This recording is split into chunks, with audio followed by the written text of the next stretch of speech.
Hello friends, welcome to my YouTube channel learning with Divya Agrawal. आज हम करेंगे चैप्टर नंबर 6 गृह युद्ध के बाद संयुक्त राज्य अमेरिका का उत्थान। तो मेरा जो आज का टॉपिक रहेगा वह है गृह युद्ध के बाद अमेरिका के उत्थान के कारण। तो हम शुरू करते हैं। यूरोपीय साम्राज्यवाद का प्रभाव।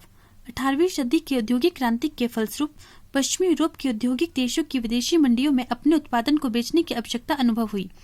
इस समय तक ग्रेट ब्रिटेन, जर्मनी तथा फ्रांस ने अफ्रीका व एशिया के अनेक देशों में अपने उपनिवेश स्थापित कर लिए थे। पूरा विश्व बड़े औद्योगिक राष्ट्र के प्रभाव में बंट गया था। इन परिस्थितियों में अमेरिका के कुछ व्यक्तियों में ये धारणा बनती जा रही थी कि अमेरिका को भी समुद्र पार अपना प्रभुत्व स्थापित करना चाहिए। प्रजातीय श्रेष्ठता। जोशियस स्ट्रांग ने 1885 में आवर कंट्री नामक पुस्तक का प्रकाशन प्रतिपादित किया कि एंग्लो सैक्सनों के हाथ में मनुष्य मात्र की नियति है और संयुक्त राज्य को ही प्रजाति का घर, इनकी शक्ति का प्रधान आधार और इसके प्रभाव का महान केंद्र बनना था। स्ट्रांग ने तो यह नारा भी दिया, जैसे अमेरिका चलेगा वैसे ही विश्व चलेगा।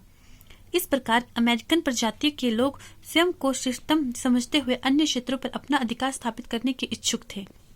संयुक्त राज्य अमेरिका में औद्योगिक विकास। 19वीं सदी के अंत तक संयुक्त राज्य अमेरिका विश्व की एक प्रभुत्व औद्योगिक शक्ति बन चुका था। विश्व के लोहे व इस्पात के कुल उत्पादन का 1/3 भाग यहाँ पैदा होने लगा था।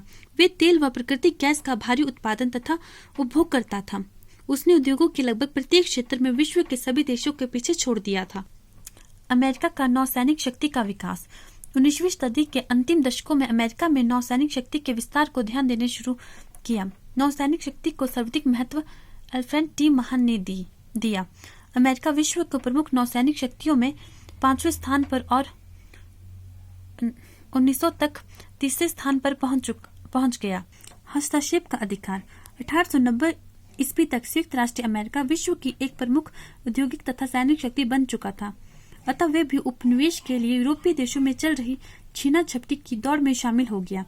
उसका कहना था कि यूरोप के अन्य साम्राज्यवादी शक्ति की तरह उसे भी पिछड़े देशों को सभ्य बनाने, अपने उत्पादन के लिए नई मंडियों की खोज करने तथा पूंजी के निवेश के लिए दूसरे देशों के मामलों में हस्तक्षेप करने का अधिकार है।